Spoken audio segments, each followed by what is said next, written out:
because you're right. We have key players come back. AJ Chris.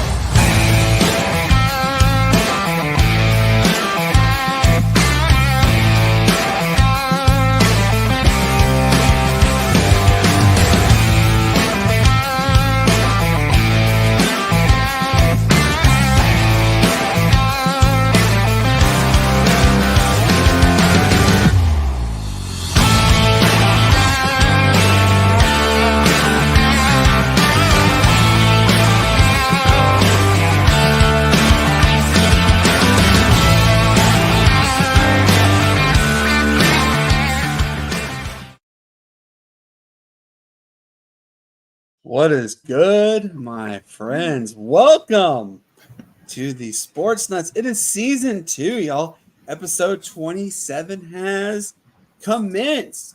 How is everybody doing it? It is so good to be back. It has been a eventful and adventurous and fun last couple of weeks. As everybody knows, we welcomed our beautiful little girl, Aspen Reese, to this world.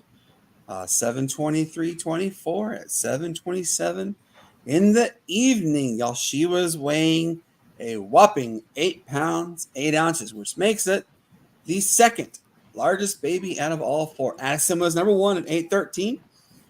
Aspen 8'8", Easton 7'7", and Holden 6'12". As we all see, I am Brandon. I am the host and the founder of the Sportz Nutz. My man, look at this. I'm going to start one for one, you guys. My man over here, Matt. How are you doing, man? It's been a long time. Yeah, man. How's it going, man? I hope you're doing well. Congratulations again on the birth of your beautiful, beautiful daughter. But that's enough, man. That's enough. It's over with, Brandon. It's over. You're done. You're done. Yep. Let's leave it at 4. We are done. We're not going to try for any more. Sure? You don't want to try for a son? Oh, you don't want to try for a boy? Nope, we're done. We are officially done. Cassie will tell you we are done trying for more kids. We are happy with 4. Hey, I'm a girl dad. Girl dads rock. It's a great thing, to have 4 girls. So, we're supposed to have a very special guest. He is logging on. He should be here any minute. And I'm excited to have him on. He is actually who inspired me to be in media. He is a guy from Atlanta, actually. His name is Nick Cellini from 680 The Fan. I'll wait till he comes on so you can actually hear the story about it. But yeah, I'm actually rather excited to have him on. He should be anytime. He told me he was dropping his son off at baseball. That's totally fine. So, hey, guys, we cannot continue to wait any longer. We have to give a shout out to our sponsor, Tequila's Grill in Easley, South Carolina. Hey, guys, we actually went there today for lunch, and it was so good. Now, guys, if you really are looking for some authentic, delicious, and affordable Mexican cuisine, Tequila's Grill is where you want to be. From everyone's favorite of the homemade salsa bar to the weekly happy hour specials from 4 p.m. to 7 p.m., which is buy one, get one free, to the chimichangas. Hey, Tequila's has everything you want. Hey, do you have an event coming up or even a birthday celebration? Go ahead, give them a call, and get it set up. 864-307-8028. Or just, stop on by 5155 Calhoun Memorial Highway, Easley, South Carolina, 29640. Again, that's Tequila's Grill in Easley. Matt, can you tell everybody what's been going on in the Matt Thomas household these past couple weeks? Oh, man, lots of sleep. Lots of sleep have been going on. But also, man, just keeping a close eye on these Olympics, man. Just paying attention not only to what USA is doing, but to, what these other countries are doing as well. I'm hearing a lot about how other countries have caught up to the United States of America in certain sports. That remains to be seen. But, just keeping an eye on things, man, like things that I'm not used to watching, like archery. There was a archery battle going on, man. It came down to the last shot, man. I was glued in and locked in. Me and you talked before this. You talked about the rock climbing thing, things like that, man. Just looking at sports that you don't get to watch, on a day-to-day basis. Oh man, the rock climbing thing, that was actually like that dude, like he was like the Energizer Bunny when he went going to the wall. He set a world record for the fastest time ever. So when they started off, they're going like this, and then all of a sudden it went whoop, and the US just the dude finished in I think it was 7.5 seconds, the fastest time ever in rock climbing. This guy was amazing to see it. Now, I was literally just telling Matt and our good friends earlier that did you guys not see the US dominate today in the medal round? So, the updated medal totals, guys, USA has, I think, 86 medals total. The next one behind them has 54 or 55. Like, they've blown it out of the water. They have 21 golds and 31 bronze and 31 silver. That's pretty cool if you think about it. So, it really is fun to me to watch the world, compete against the world's best, basically. Yeah. I mean, when was the last time you could sit there and say, oh, I got to watch the Olympics? Exactly 3 years ago. And yes, it does happen every 4 years. However, COVID hit. Everybody knows Tokyo was pushed back a year. So the Olympic torch is going to take off soon. We only have 5 days left of the Olympics. I'm actually, I told Cassie this. I was pretty sad at knowing the fact that we only have like 5 or 6 days left. It's sad because I love watching all the sports. I love getting to see all the interactions that the fans do. I love getting to see the different types of sports that are out there. I love just in general seeing it all. It's so much fun. It's, one thing that everybody says on a consistent basis is sports unifies. It really does. Sports unifies the world. Despite all the troubles that are going on right now in America, despite all the troubles that are going on right now worldwide with multiple wars, tensions in the Middle East, tensions amongst the entire world, the one constant that everybody can rely on is sports. And no matter how you put it, it's neat to see other countries screaming and cheering on not only their home country, but other countries as well. It really is a bond that athletes will never get to. Some of them will never get to experience again. But, it's a great thing. And my brother-in-law said this best, y'all, is during the opening ceremony, he said that he's getting a geography lesson with all the countries that are involved, Hey, we have a special guest, guys. He is just got onto the screen. I'm excited to bring him on. Like I said, he actually helped inspire me to be in the media. And, I'm going to show my age with him in just a minute. Ladies and gentlemen, he is Nick Shalini from 680 The Fan. Nick, how have you been, man? It has been ages since I saw you. Brandon, I think we both had more hair the last time. Absolutely, we did. Hey, Nick, I want everybody to know how you and I know each other. I did my internship at Comcast Sportz Nutz. Do you remember that show? Oh, yeah, absolutely. You and Chris Domino and Matt Chernoff, every evening when I came in there, Chernoff would always be like talking about gorditas for Taco Bell, whatever reason. It was the funniest thing. And all three of us, we would talk every day. I loved it. It was so much fun. And I followed you for a long time. You work with our good friend, Brandon Leak, which is he's a great person. Why is it that all the great talent is kept away from everybody else? Because, fantastic at 680 The Fan. It's an interesting point. I don't know. I think that it just kind of happened that way, but I want to go back to our days at CSS together. I'm glad, Brandon, you were able to observe all of that and learn exactly what not to do, how not to handle things, do the opposite of everything Chernoff and I did. But it's great to still be doing this, and I can't believe it's been that long because you're a family man now. You were a single young whippersnapper back then. You just had a new baby, did you not? I did. Yep. So I have 4 girls. I have a 6-year-old. It's literally a 5-year-old. She'll be 5 years old tomorrow. My daughter Eastlyn. My second youngest now. Her name is Holden. She is 3. She'll be 4 in November. And our newest addition, Aspen, was just born 2 weeks ago today, actually. So yeah, I'm a proud father of 4 beautiful girls. I am a girl dad. Girls rock. I've loved every minute with her. She is a blessing. She's a doll, and she's a good girl. She actually sleeps almost the entire night. So we can thank that for everything because sleep you don't really get a lot of. Yeah. My wife, I bless her for what she does. She is the rock of our world and the foundation of this family. She actually took Addison and Aspen Addison goes to softball. So they're at softball practice right now. This is Addison's 2nd season and 3rd time going with it. She did last year during, I guess you call it spring ball. And then she did summer camp and now she's doing fall ball. She's hooked. She loves it. And and you yourself said you have a child who plays baseball, right? Yeah, I coached him in Little League for 11 years. And now he played basketball, AAU this past summer.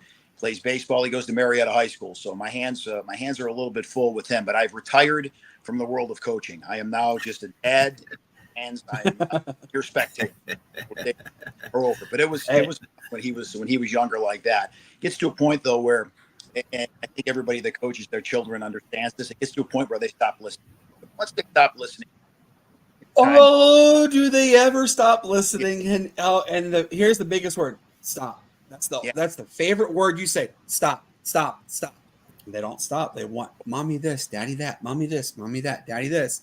It's a constant, Absolutely. I've got 2 boys and 2 girls, and I understand where you're coming from, Brandon. The girls have me wrapped around their finger. They always have from the time they could speak.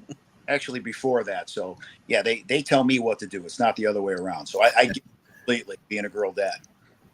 Hey, Matt is actually a girl dad.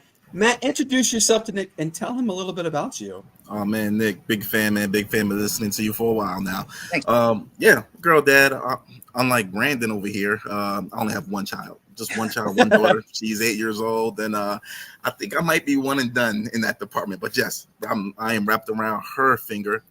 Princess gets what she wants, and that's just the bottom line. That's law. That's how it is. And that's the way it is. The women are smarter than us, and we just have to accept that. That's it. That is the truth. The first person Addison had wrapped actually was my father-in-law, my late father-in-law, Chuck. Great man among men. He passed away, unfortunately, a couple of years ago. He had multiple myeloma cancer. He was a great man. I love him. We miss him. So when Aspen, we found out we were pregnant with Aspen, it was kind of like a blessing, that we never thought we'd get pregnant again, and we got pregnant again. We were excited. When Aspen was born, you know the term angel kisses, right, Nick? Yes, absolutely.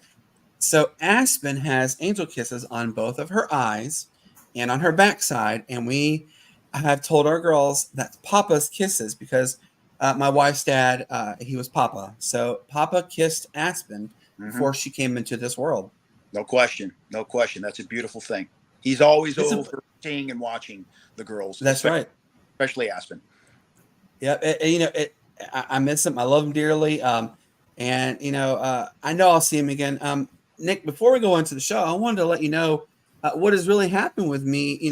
I'm literally about to show how long I've known you, 20 years.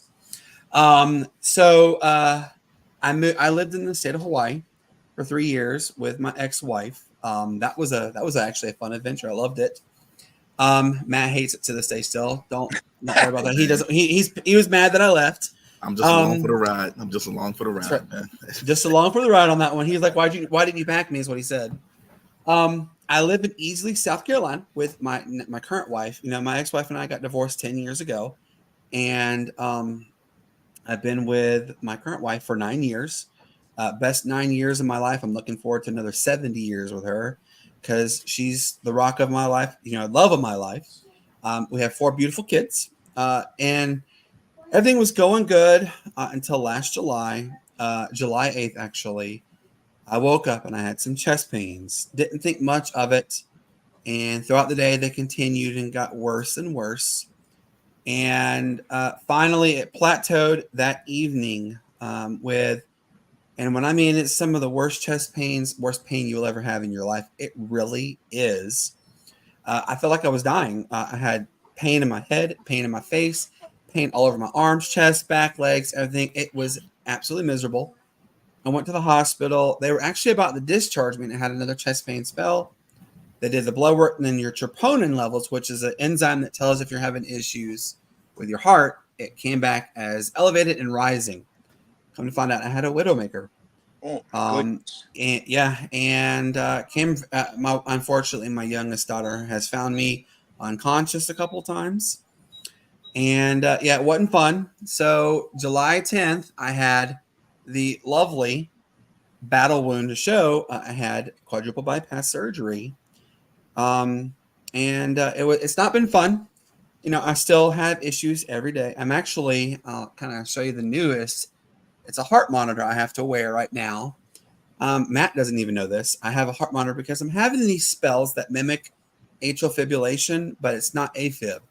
But what they want to do is find out what's going on, how frequently these spells go on. They're going to put me on medication for it. And I have been diagnosed with coronary artery disease and heart disease, unfortunately. And I have had a whole new lease on life. I was reborn July 10th, 2023. I take every minute of every day I have as a blessing. I have some really good friends. I have Matt right over here. He's been there for me for a long time. So it's been an adventure, I understand. You know what? The most important thing is, Brandon, you're still here, and you're still here for That's a reason. Right. And you got to believe that. And certainly your 4 girls, your beautiful girls, and your beautiful wife, those are the primary reasons. So like you said, embrace it all, soak it all in. And, I just wish more people would do that. And I wish for a lot of people it wouldn't take, a coronary or, heart disease to have them appreciate the simple things in life. But like I said, the most important thing is you are still here to enjoy it all and tell your story and inspire. That's right. And ironically, my next door neighbor, her dad, actually, he was over here this past week and he said that he's been having a lot of chest pains. The first thing me and my wife, Cassie, said is listen to your body. Your body is the smartest tool in the world. And his wife has been hounding him to go to the cardiologist. And from what I understand, she was taking him this week. I hope he's got good results. But I'm like we tell everybody here, listen to your body. Your body knows everything. And 2 days before I had my heart attack, I had I guess you kind of call it a coronary migraine. Mm-hmm. It was letting me know, my body was letting me know there was something seriously wrong and you need to get checked. So yeah, get checked. But I'm here, I'm alive. I got good friends. I got great family. I'm blessed. Every day is a magical day for me, and I'm thankful for it, my friend. And I'm thankful to hear that. And I'm glad you're still here. And look, if nothing else, that scar is a great conversation piece, right? If you're out by the pool. Hey, Matt even said this recently. He said, why don't you get a good tattoo to make it look cool? There you go. It's a great icebreaker, Brandon. Matt's right. That's right. Hey, hey, I'm going to go ahead. Let's get started here because I know you do have some little scheduling you got to do. But hey, this is our special guest here, guys. This is Nick Shalini, 680 The Fan in Atlanta. I've known him for a very long time. Comcast Sports Night, yes, best show I ever got to work. We had some interesting conversations. My favorite was when the first go round of the Georgia Force, Troy Bergeron came on the show. You said, what makes you different than the Atlanta Falcons wide receivers? And he said, who said I was the best? The look on your face, oh my God, I can still remember this day well, you kind of said it, but it was a great conversation we had. I love listening to you. I love talking with you. So let's go ahead and get going. The MLB regular season, y'all, this is what's crazy. And I actually told Matt this earlier. There's only 50 games left in the regular season. How weird is that to say? Like, where's time gone? I mean, Nick, we have seen the roller coaster of a season that the Atlanta Braves have been on. But you know what? How about the Philadelphia Phillies? We knew this great slump was coming. We didn't know when it was coming, but we knew it was coming. Now, of course, the next thing we need to do is have Atlanta turn it on, overtake the Phillies, and own the division. Is it going to happen? We don't know. He actually told me we have so many players on the injury list. What do you think is going to happen with the Braves this remaining 50 games? Do you think Atlanta wins the division? And do you think we're talking 2021 Cinderella all over again? I just want them to get their foot in the door, in the postseason door. It's been such a bizarre year, as you guys alluded to, with all the injuries. Now, hopefully, you get Michael Harris back by mid-August. You get Ozzie Albies back in September. Hopefully, Max Fried can kick off the rust.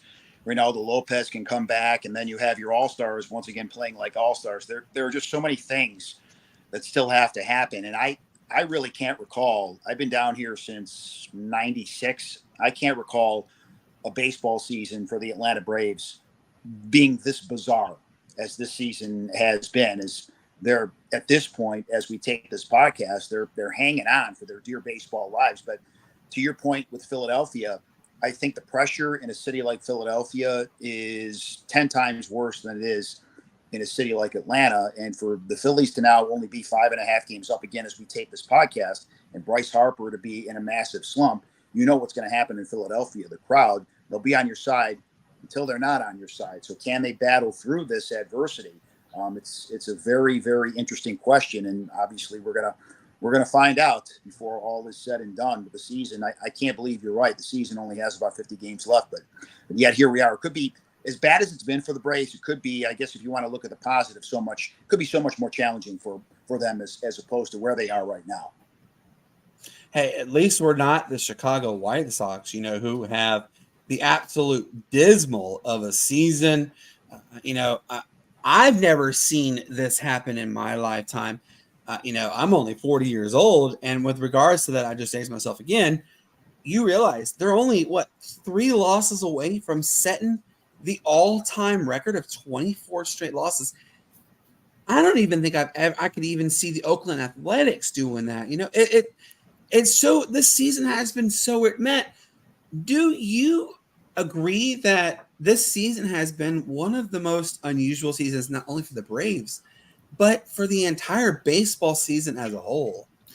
Yeah, I actually can say that. It's been a season. It's been a season. Going back to the Braves, man, and the whole division race with the Phillies. I mean, that in itself is crazy. Phillies 2-8 in the last 10.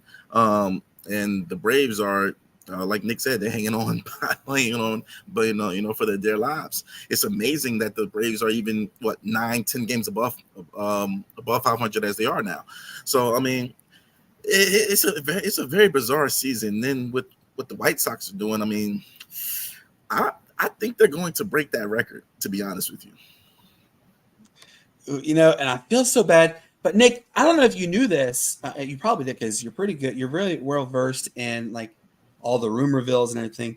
The White Sox, they may want out of the South Side of Chicago. There was talks they would even go as far as Green Bay. That's weird to even say that. But Buster Only reported this about 6 or 7 weeks ago. Nashville's a lot to have the next MLB expansion team. The 2 cities that have been neck and neck between this for a while, though, are both Salt Lake and Charlotte.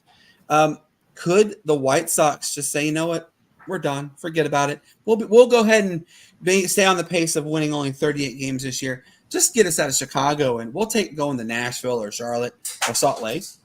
I mean, sure, if the Oakland A's can move to Las Vegas, as bad as they have been, as bad as that stadium is, I mean, I guess anything would be possible. Jerry Reinsdorf has talked about it for a long time, wanting a new stadium, wanting the people in Chicago to finance a major part of that stadium as well. But go back to the White Sox and their record. So I believe, if I'm not mistaken, they had a 14-game losing streak earlier this year, and now they're sitting on a 21-game losing streak. If you take those 2 losing streaks away, they still have the worst record in all of baseball.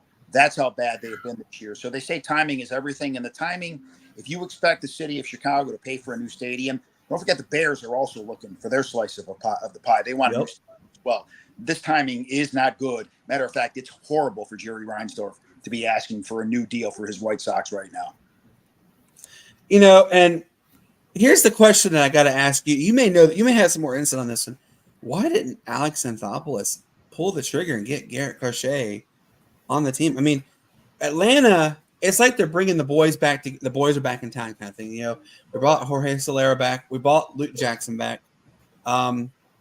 Ironically, Jeff Francoeur said this on the broadcast the other day, he was expected to hear them say Jock Peterson's back. And it didn't happen, obviously. But, why didn't Alex pull the trigger and get Crochet on the team? From what I understand, one of the names that a lot of the teams were asking for was Spencer Schwellenbach. And I don't think Alex Anthopoulos was willing to part with Spencer Schwellenbach.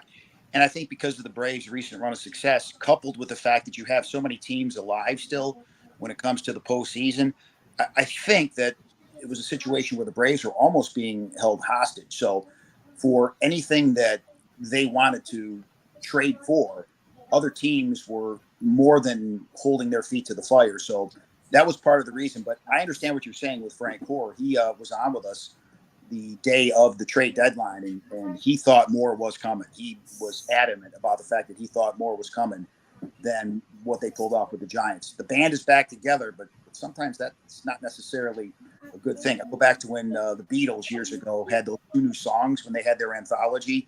And, let's just say they didn't really live up to expectations. So a lot of times it doesn't really play out the way we think it's going to play out. I hope I'm wrong, but so far not so good for these guys being back in Braves uniforms. And it's a puzzling question. What we never really know, and our good friend Abe Gordon of 92.9 The Game said the same thing. Alex is so secretive. You don't really know what he's pulling up his sleeve, I mean, for instance, everybody was saying, oh, Garrett Crochet, they were having these great conversations with the White Sox, yada, yada, yada. But comes out of the left field, Jorge Solera is coming back to Atlanta. From what we were told, though, after the trade had been done, is by Snit, he'd even said they had been talking for a while, really trying to get Jorge Solera back to Atlanta. Even when he was in Miami, they were trying to bring him back up. So, I hope I'm like you. I'm going to cross my fingers, dot my I's, anything you ever rub the rabbit's foot, Whatever works. Atlanta, whatever, exactly. I hope this could be a magical ending to the last part of the season for Atlanta. And heck, maybe we even talk about, October comes for Atlanta, or, part of even November comes and we hold the Covenant Trophy. I told Abe this the other day. I said, I really just want to see another championship in Atlanta. Matt, can I tell you this too? We've only seen 3 championship trophies in our lifetimes in Atlanta, 95. Then we saw, I believe it was 17 or 16. When was it when the United won the championship? Do you remember? I think you're right. I think it was 17, I want to say. Yeah. So we've only seen the Braves 95, United win the MLS championship, and then the Braves in 21. That's all I've ever seen. I'm a diehard ATLian fan of everything. Matt will tell you, I'm a diehard Atlanta Falcons fan. I've been a fan since 92 for the Falcons. I know Jamal Anderson pretty good. He's a really good buddy of mine. I was there at the last home game ever at Fulton County Stadium, the first game ever at the Georgia Dome. I was there when Prime came back on Monday Night Football, and him and Andre Rison got into that fight, and that was the highlight of the season for Atlanta. And then we saw 98 where they go to the Super Bowl. They lose to the heavily favored Denver Broncos, and John Elway. This one's for John is what they called it. And then 2016 happened. Whoa. Oh, wait. Oh, okay. Let's move on. Do you think, Nick? Still a sore subject for a lot of people. I understand that. Yes. My heart breaks for it. Do you think Atlanta as a whole will see a championship, in the next 5 to 10 years even? I sure hope so. I mean, you talk about so many different things that can seemingly only happen in Atlanta. Case in point, there are two Super Bowls. We know 28-3, and the other one the night before the Super Bowl with Eugene Robinson. So, I mean, even the years they go to the Super Bowl, you don't even think about the game. You think about just the extenuating circumstances. But I'll tell you this. I was kind of anchoring the parade coverage for 680 The Fan because we're the Braves flagship the day of the parade. And, you know, when you do a radio show and you're in a radio studio, the walls are supposed to be soundproof. They weren't that day. I mean, I can hear the crowd. It was like there was an earthquake outside because our studios are right outside of the right field gate. It was an incredible experience to see all the people show up and support that team and that parade go all through town. So, yeah, for that reason, for selfish reasons, I'm hoping we see that again because it was so impressive and goosebump inducing. I think everybody that was there will never forget that moment. Yeah, for that reason, if nothing else, I'd love to see the fans experience that again. I can only hope that one day the Falcons can do that because whatever it was with the Braves, I think it'll be cranked up times over. The Falcons capture a Super Bowl. And ladies and gentlemen, look at the shirt Nick is wearing. It's the Atlanta Hawks. You know, I've been since Spud Webb. That was, you know, him and the Human Highlight Factory. Dominique Wilkins were what got me, you know, well, technically my sister Jessica got me into an Atlanta Hawks. We were at the Atlanta Hawks. I believe they had won like 30 straight home games at the Omni. I can't remember what year that was. They were a fantastic team. We had Lenny Wilkins as the head coach. We were going places. And then it's like, you know, the Atlanta Hawks of the 90s were like the Braves of the 90s. You do so great in the regular season, then the postseason comes in, milk cartons show up for both the Atlanta Braves and Atlanta Hawks. So, you know, we will see what happens. I hope Matt, I'm telling you, Matt, look, you can even see him, Nick. Matt's like, he did the please, dear God, let the Falcons. But the Hawks, they did run into that guy number 23. So I mean, yeah. I benefit of the doubt here with that. They ran into 23, and before that, they had to run into 33. So there you go. So, and it was Jordan. It was very. You know, Atlanta sports that you love them, but they make you so mad. You know, and it's funny, Nick, he said this earlier, you know, the city of Philadelphia loves you until they hate you. Let's not forget, y'all, the Philadelphia fans throw snowballs at Santa Claus at a football game because they hate you so much. So for whatever reason, why they call you the city of brotherly love, I've never understood, because they hate their team. There was a guy last year, and then we'll go to the next topic on this. He interviewed Philadelphia Phillies fans as they were coming out, they were being demolished by the Arizona Diamondbacks. And the first question that came out is, what do you think could happen next? And everybody said, sell the team, worst owner. How could you pay Trey Turner $200 million for toilet bowl work? Oh my God. They used other words I can't use because this is a kid-friendly show. They used some pretty nasty words, you know, how much they hate their team. But then here we are again, you know, Philadelphia, currently one of the best teams in baseball right now. But, you know, they continue losing. What's to say they're not going to turn back and say this is the worst team, blow it up? The Oakland A's are better than us. You never know, right? Oh, they'll turn on them. Remember when the Hawks beat the Sixers a couple of years back during their Eastern Conference Finals run? Everybody turned on everybody on that team, including the head coach on down. Yeah, they were great all season long until they weren't. And boy, the fans let them know about it. So yeah, that quickly, the city of brotherly love, the great irony when you think about the city being called that, they will turn on you quick. That's right. Hey, you know, let's talk about what's going on right now, Nick. You know, Matt and I, we talk about this. It's big in my house. I don't know how it is in your household, but every 4 years, it's the most amazing time of the year, in my opinion. It's the Olympics. I love it. It's so much fun. Getting to see the world have some of the world's best talents go against each other to become the best, you know, be the best of the best. You know, it's just something special about it.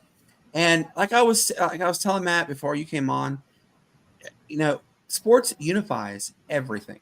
And despite what's going on in America right now with left and right and who you hate and who you don't hate and that kind of stuff, despite what's going on in the world with the wars and the tensions in the Middle East, tensions in Russia, tensions anywhere and everywhere, the one common denominator everybody has is sports.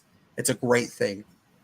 My favorite Olympic memory, actually, was pretty recent, was the last Olympics. It was the Italian pole jumper. I don't know if you remember, he got so excited because it was going to be a joint gold medal. He got so excited. He jumped in the air, threw his fist, jumped on the American player, the athlete, and gave him a hug. That is such a great moment to me, to everybody, to see that this is what sports really is. And I'm sitting here watching. It's called Primetime in Paris here on WYFF4 in Atlanta. I mean, and in South Carolina. NBC, and they're you hear the fans in France all over. They're screaming and cheering for everybody. What sports has stuck out in your mind this year in the Olympics that makes you say, "Gosh, this is such a great moment"? There's been a few. First of all, Simone Biles, how everybody has, I think, rallied around her. When you think about her getting the twisties in the last Summer Olympics and her coming back and, taking advantage of another opportunity, I think that's the one that stands out to me, because isn't that the American dream? You rise and then you run into turmoil and then you run into problems and another challenge comes your way and then you come back and succeed. That's the American way, right? You never give up and you keep fighting until you come back on top. I think that's Simone Biles, her story personified. So to me, that's the one that resonated more so than any other story with me. Yeah, Matt, we love sports. That's why we're called the Sportz Nuts. We're addicted to sports. And I got a good little topic on that one. I'll talk with you in a minute, Nick. But Matt, what sport or sport has stuck out in your mind the most that has said, this is what it's all about. This makes it the best. Yeah, I would definitely have to go with the track and field events, man. As far as like with Noah Lyles out there winning, and Gabby Thomas, and just the whole track and field events were good. Like Nick mentioned, Simone Biles and her story, her rise back to the top. The men's basketball, obviously, dominating, dating back to when I think they got beaten the FIBA play, and then all the stars just hit Twitter or X or Twix, whatever you want to call it, and started saying, "Oh, LeBron said I'm competing," then Durant said I'm competing, and Steph said I'm competing, and then they came and they competed, and they're just blowing everybody out of the water. So, yeah, a lot of different sports, man, that has piqued my interest and that are definitely having all of my attention. How about this, guys? What's really neat is the women's cycling that happened this year. I watched it, went from start to finish. In the American, she was in like third, then fourth, and she back in third. She stayed in that third, fourth, fifth heat until the final like 3 meters. And the camera angle is really cool. They're looking above and the road kind of forks. She, as they made that turn, she hit a fifth gear or whatever, and she blew it out of the water. Ended up winning the competition by 30 plus seconds, which is amazing in itself. It was so neat to see. And Cassie, my wife, and I, we were screaming and cheering like that. Girl, let's go. My girls were excited about seeing it. That was such a cool moment. And then, Nick, I don't know if you saw this today.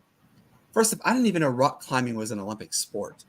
And this kid from America, he scaled the wall in 4.75 seconds, which is a world record. That has got to be an amazing feat, to go 4.5 seconds up a wall, right? It's like Spider-Man going up the wall, was it not? Yeah, I mean, I personally, we talked about that today, me and Domino on the show. I would like to see them, since you're in Paris, have them scale the Eiffel Tower. Wouldn't that be something? I would do that. I would say that. Put the harness on it and all that stuff. You want the safety features there. You don't want anybody getting injured. But yeah, I mean, have them scale the Eiffel Tower. Why not? Well, what do they say? When in Rome? Well, in this case, when in Paris, climb the Eiffel Tower. That's right. Hey, Olympics, it's something special about it. We're about to see, the closing ceremonies. I'm going to give Paris, despite all the turmoil that's going on, especially with the opening ceremony, controversy they had, the female boxer in Italy issue that was brought up that turned out to be just her complaining. It really is something special to see, unfold in front of your eyes, and the rivalries that are there, but they're really good friendships too. The most notable rivalry is America versus Australia. Who is better? And it's so cool to see the rival, but when it all said and done, you look at the camaraderie they have. They're such great friends. You develop friendships for life in the Olympics, and it makes you feel humbled. When you think about the way it started, you're absolutely right. Think about now all of the viewers. I guess at last check, NBC announced over 10 million or 10 billion viewers, whatever it may be, over the course of the various days across their various platforms. This is the most streamed Olympics, more so than the previous 3 Olympics combined. So a rousing success for NBC. You had their red zone version of, as you alluded to, Brandon, the red zone version of all of the highlights, voiced by Mike Tirico and hosted by Scott Hansen and Andrew Siciliano from the red zone. I mean, they did everything right, NBC. And it's those stories that you kind of alluded to, the stories that you really didn't know about, but next thing you know, you're captivated by it. You don't really need any promotion. It's just happening, and you find yourself being part of it. That's the Olympics at its best, really, to me. Exactly. Matt, what do you feel? Do you feel like this has been the most special in the sense of like camaraderie and enjoyment in the Olympics, and heck, I would even say since 2008? Yeah, absolutely. I can say that. I mean, it's just, it's like they want to win for each other. They want to play for each other. You don't see that a lot, but we're definitely seeing that in this Olympics. Especially with I think they had like a mixed race or something with the men and women both were racing, a mixed relay race. You could just see them cheering each other on, man. So it didn't matter if it was male or female. I mean, they just wanted to be there for each other. So that was real special this year. Absolutely. I'm going to tip my metaphorical cap to the Olympic Committee for making everybody unified this year. I love it. Keep it going. I'm looking forward to when they shoot that torch arrow, however Paris is going to do it this year, to send out the Olympic torch to go to LA in 4 years, which hopefully, if things go right, my family will be able to go, because I have family in California. Nick, one of my sisters lives in San Francisco, Jessica, who actually has good connections with the owner of the Golden State Warriors. That's pretty cool there. My other sister, Angie, lives in LA. My brother lives in LA. So hopefully, if not me and all my kids, at least me and one of my kids will be able to visit my sisters out there to be able to see, an Olympic event. Oh, Nick just dropped. He'll come back to see an Olympic event. Come back. There he is.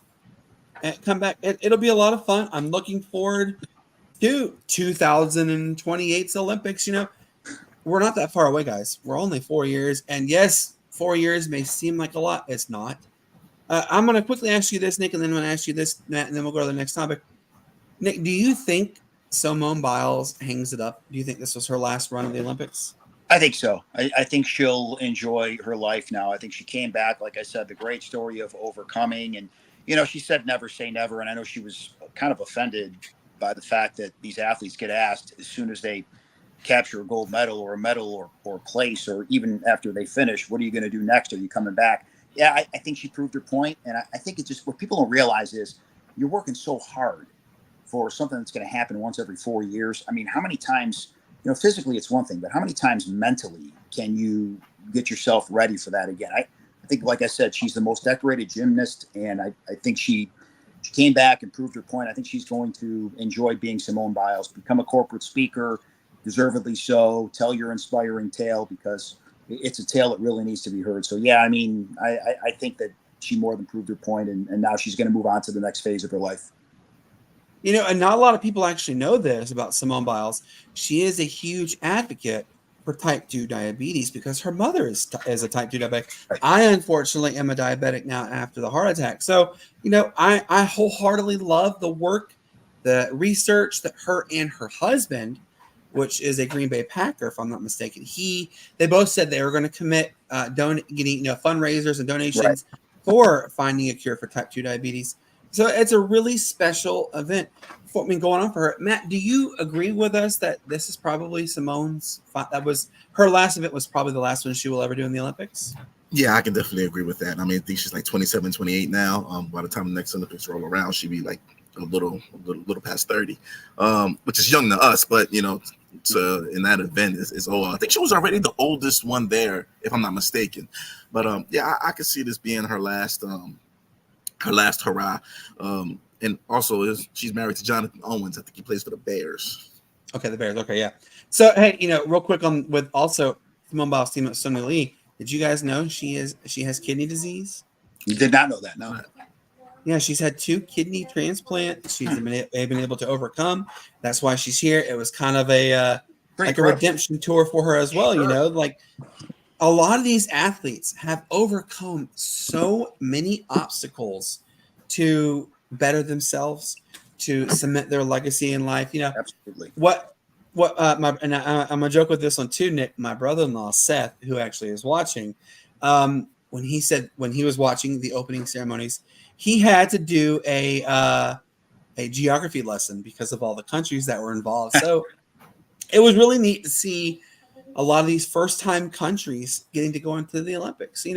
Hey, we're only 4 years away, guys. Yes, we have 5 days left. We're only 4 years away from LA, so I'm ready for it. I don't know about you guys. So, Nick, I got a really cool story for you. I'm going to ask you, and then I'm going to ask Matt this one. You know who Brandon Jacobs is, right? Mm-hmm. All right. So this was really interesting. He opened up to a sports reporter recently that he actually used cocaine before a high school game and ended up with 338 yards and scored 4 touchdowns. Now, this is both eye-opening and scary to think about because drugs are prominent in a lot of things. In a lot of sports, a lot of ages. You can go down to middle school all the way up. I never took any performance-enhancing drugs. I have never taken drugs during my entire sporting career. I played football. I played basketball. I was very good at both of them. I tore my ACL and MCL, and I never got the privilege of continuing on in my sports career.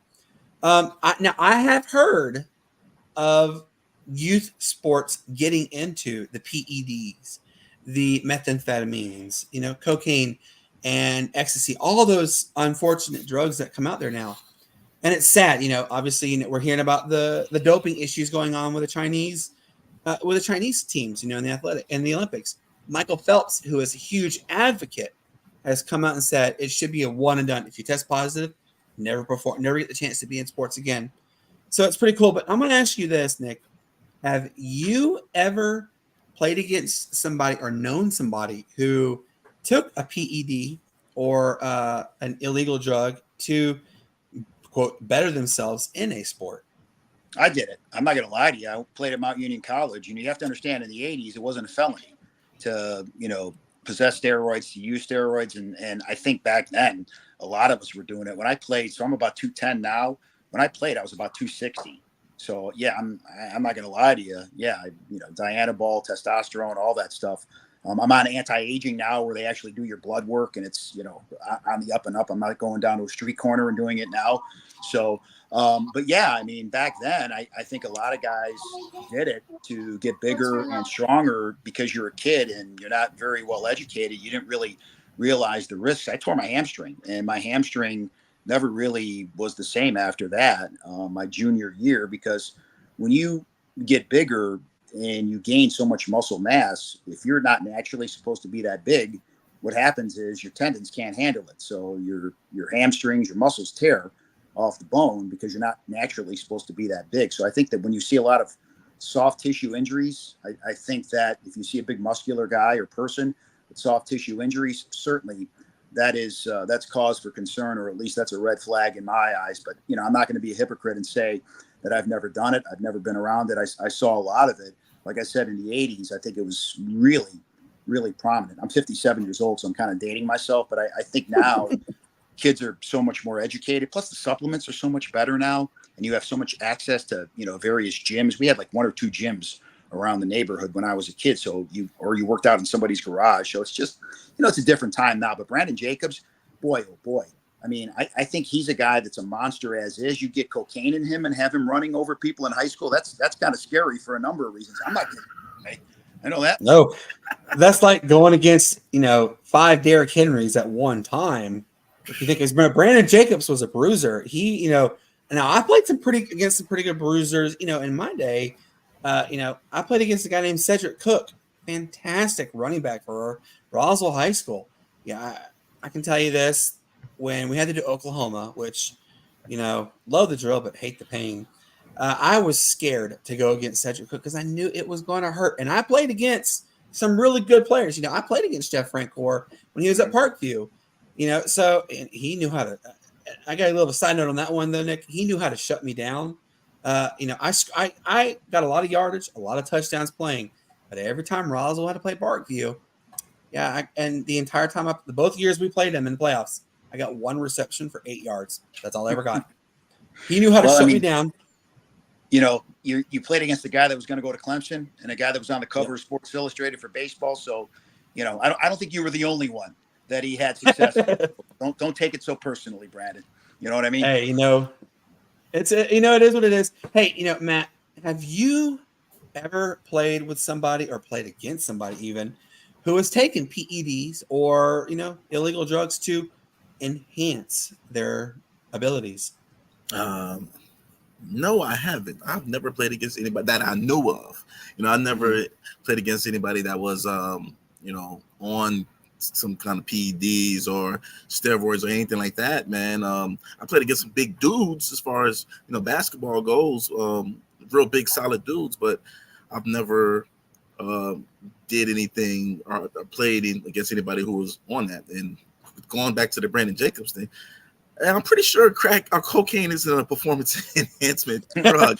Apparently it was for him, but I'm pretty sure you see how big he was in high school. I saw some of his high school videos. He was the same size in high school that he was in the NFL. So I'm right. What can those kids do there? So man, 300 and something yards high off of cocaine. Yeah, that was an interesting story to read. Hey, here's a good question for you, Nick, and then I'm gonna ask Matt this too. You know where Buford High School is, right, Nick? Yeah, absolutely. So it's a palace, by the way, not a high school. Oh God! All right, folks, if you don't know where Buford High School is or why we're going to mention this, I highly recommend you look them up because, wow, this what I'm about to tell you, I've only seen happen in Texas. I didn't think it would happen in Georgia. No, so my brother-in-law said that he had the chance to tour their $55 million football facility. I'm not saying stadium. I'm saying facility. When was the last time you ever heard that in a Georgia high school? A facility that's $55 million. Yeah, my son last year played in a baseball tournament there. And like I said, the high school's a palace. The stadium's like a pro stadium, talking about the football stadium. And they had not one, but I think, if I'm not mistaken, 5 fields that were all field turf. So it was unlike anything I had ever seen before at any level, let alone the high school level. So, yeah, I mean, you can understand why they would have an edge, why a lot of kids would want to move into that area and play if, they're 5-star talent or 4-star or 3-star talent. It's, like I said, it's unlike anything at the high school level I've ever seen. I can't really even describe. Oh, my God, it's a gorgeous stadium. Justice. It's it's a beautiful stadium. Everything, I had the unfortunate privilege. So, Nick, do you remember Avondale High School? Yes, I do actually. Yeah. So I coached there the final 2 years in existence. And then, good old DeKalb County closed them down. And we had to go to Buford. The first game we played there, we lost 66-7. Yeah, it was pretty bad. The next game, I got even better, got an even worse score. We lost 73-6. So, but you know what, though? It's a gorgeous, and I mean beautiful facility. And what's really neat to know this, the head coach at Buford High School football is the former Roswell High School football head coach. Now, I'm gonna. You might know this answer, Nick, but Matt probably doesn't. I want you guys to take a guess. How much do you think he makes a year just to be the coach? I'm really bad with numbers, but I'll say 150,000. I know I'm way off, probably. Yeah, you're very far off. I'll say 80K. Y'all are way off. He makes just to be the football coach, not the teaching part, just the coach, $1.5 million a year for a high school coach. Yes, 1.5. He makes $2 million a year with his teaching salary and his coaching salary. That is crazy to think, but it is Buford. Hey, everybody, Nick will tell you that it is a palace. Yeah, Hey, I'm in Buford now. Chance. I'm in Buford now. So, if you get a chance, see you later. Like, bye. Hey, if you get the chance, y'all, check them out. They're a fantastic football program. They average about 25 to 35 D1 scholarship players a year. I believe one year, it was a couple years ago, they had 59. So it's a really good school to check out. But yeah, it's amazing to see how sports really is going in the state of Georgia. I go back every year to see a couple Roswell High School games. I'm going back this year. Hopefully get a chance to see Roswell play Buford, because Roswell hosts Buford, which is weird to say because Buford, for the longest time, never wanted to move up. They liked playing mediocre talent. Well, now that all the major classes are gone and they're all been shrink down to, I believe it's 7 quad A. So there's like 5,000 teams now in 7 quad A. Roswell gets to play everybody. And Milton took a step back from what I understand. Big rival on that one. Hey, this has been a lot of fun. I'm looking forward to being able to talk to Nick more. Nick, you and I are not going to go 20 years from not talking to each other again, Absolutely my friend. Now you know where to find me. So anytime that's you need right. I'm around. Hey, you, Chris, Matt, I'm gonna call you guys the big three for Comcast, that Sportz Nutz. That was a lot of fun. It was electrifying. I'm so thankful you got me into this industry. I love every minute of it. I've had a blast. I get to meet amazing people, and I'm so thankful to have you as a friend, man. I really am. Well, I'm glad we were able to reconnect. And Matt, it was a pleasure meeting you as well. And hopefully our paths will cross somewhere down the line. Take care of that heart of yours, take care of that family of yours, and keep telling that tale, because I think a lot of people, guys especially, they think, it's just a headache, it's chest pains, it'll go away. Sometimes you need to go to the doctor. It'll save your life. That's right. Amen to that one. Hey, guys, if you get a chance to, Nick, you have a Twitter handle at all? Yes, Cialini Nick. So my name reversed. I'm kind of crazy. Hey, check him out. Follow him. Talk to him. Nick, well, I'm gonna do a quick question on you in here, Nick. There's 5 categories. A good friend of mine, as far as a sport fan. Category 1, 2, 3, 4, 5. Cat 1, you're your basic fan. That's all it is. Cat 2, you're a better fan, but because you know the sport, but you're not like a follower of every sport. Cat 3, you're a follower of every sport. You know some good players. Cat 4 is pretty much all the players, all the great teams. Cat 5 is your diehard. You never go away from the TV. No matter what you do, it's on. What category are you? I think I'm category 5. I watch way too many Braves games because I get so aggravated. It's a long season, and I shouldn't, but I can't help myself. I watch whatever the season is. I'm going to watch the games, and sometimes you don't even realize you're that into it, but you sit there and you're kind of invested in it at the expense of sometimes dinner burning, or sometimes you forget you have to check your kids' homework, but it happens. Nobody's perfect. Yeah, exactly. Hey, Cassie says it doesn't bother her anymore because all we have on is sports. Right. So I'm a cat 5. Matt, what are you? A cat 1, 2, 3, or 4, or 5? Well, man, I like to be a cat. Okay, I'll say this. At the start of the season, it's a cat 5. But as the season starts going, my goodness. Category. But I try to say cat 5, cat 4 at the least. But of course, sports is one all the time. Just everything sports. So that's right. Hey, ladies and gentlemen, it is Nick Cialini, 680 The Fan. I love you, man. I look forward to talking to you again, my friend. Love you guys too. Again, you know where to find me anytime you need me. Thanks a lot, Nick. You take care of yourself. All right, ladies and gentlemen, that was Nick Cialini. How cool is that to be able to talk to? Literally, he is my idol. He is a comedic guy, but he's a great guy. He knows this stuff. He's a great sports person. He will talk sports with you. He will talk life with you. if I could tell you the amount of conversations that Nick and I would have when I was interning there, oh my God. Chris, and Chernoff would tell me, hey, don't do this, be more energetic, show your voice more, be proud of what you do, work your craft, believe in your craft, believe in yourself, and you'll be amazed at what you can achieve in life. And it's so true. Our friend JD, your mind's friend JD, he has his own show now. Check him out. It's, he asked me, how'd I do? And I said, hey, believe in your craft and you're fine. You're doing great. I actually told him tonight, I said, hey, I know you. You're going to knock it out of the park. You're going to hit a home run. Don't doubt yourself ever. Southern Fried Sports. Check him out.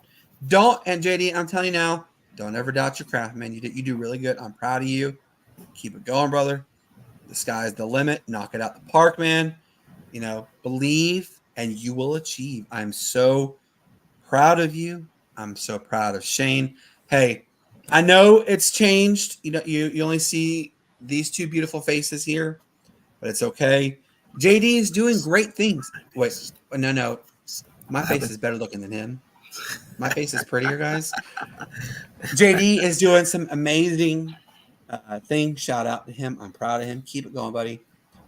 Shane, he's doing a lot of great things too. Shane's a great guy, guys. Check them out. Listen to them. Talk to them. They will talk with you. I promise you, they got good sports talk. Shane, he's moving, so he's got a lot of things going on his plate, and it's okay. Both Matt and I are proud of him.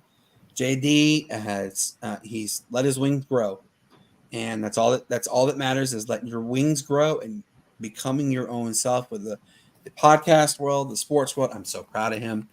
Keep it up. And, Matt will tell you, too, he's proud of you, man. We're cheering you on, buddy, all the way. But you know what, guys? Let's stop all this sentimental talk, blah, blah, blah. We're back. It's season 2, baby.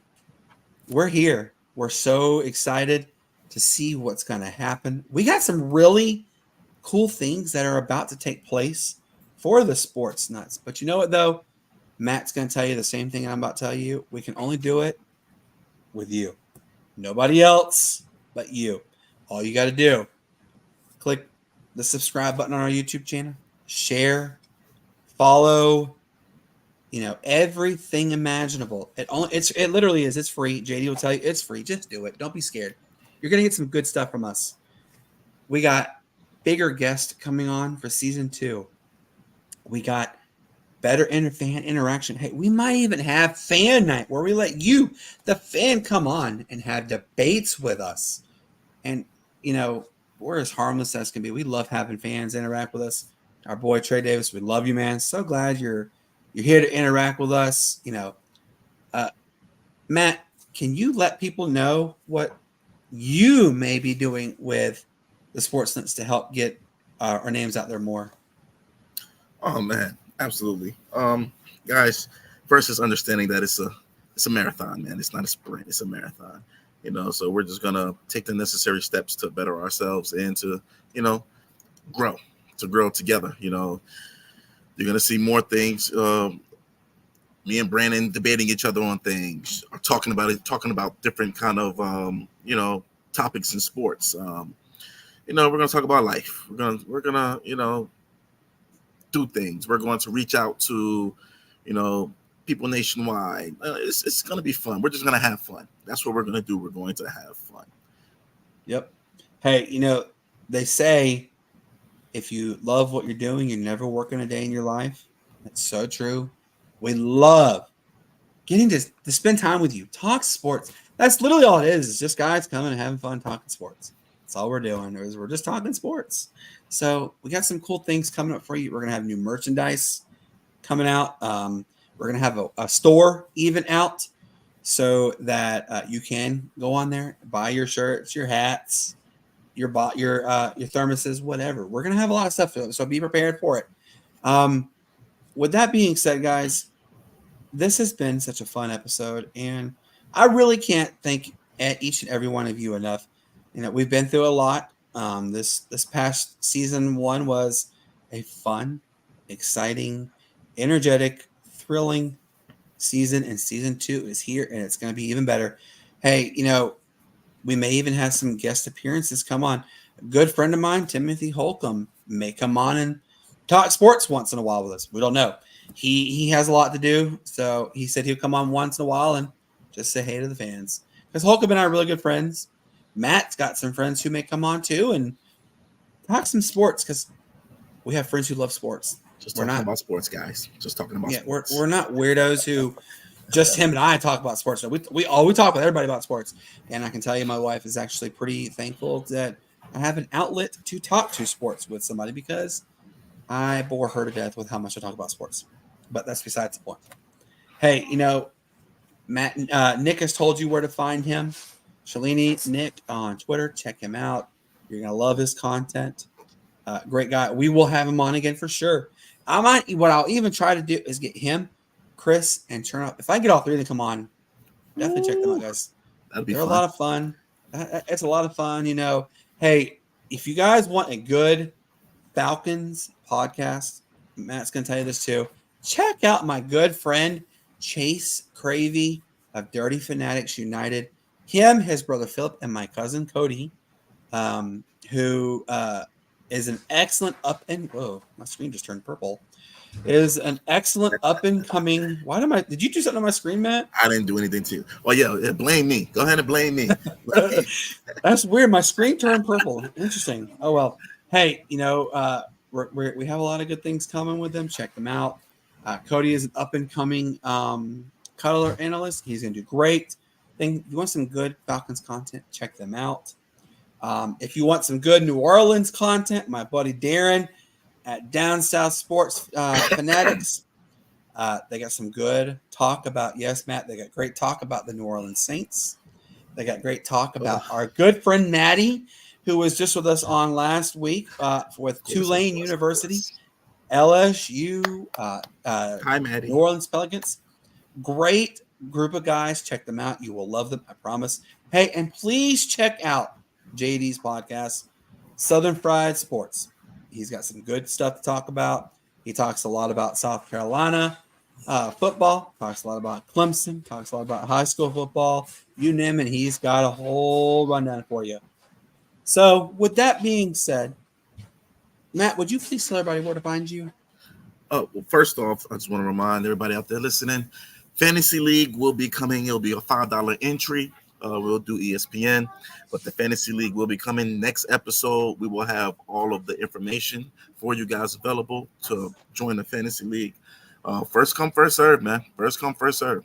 But you guys can find me right there at Matty D. Thomas, and that is on X or Twitter or Twix or whatever you feel like saying at that particular time. But you can find me there, and you can also find me on Instagram at Matt Can Fly High.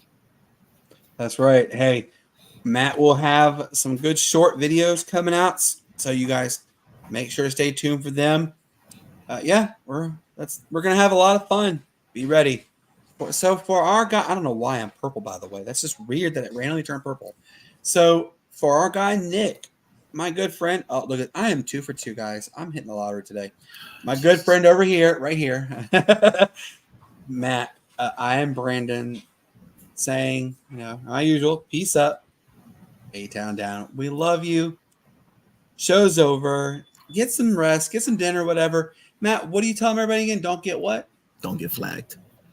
Don't get flagged. Until next time, guys, we will see you on the Sportz Nutz. And for now, bye. Show's over. Good night. We love you.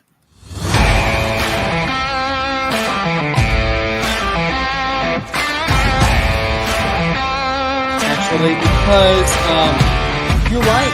We have key players come back. AJ Fish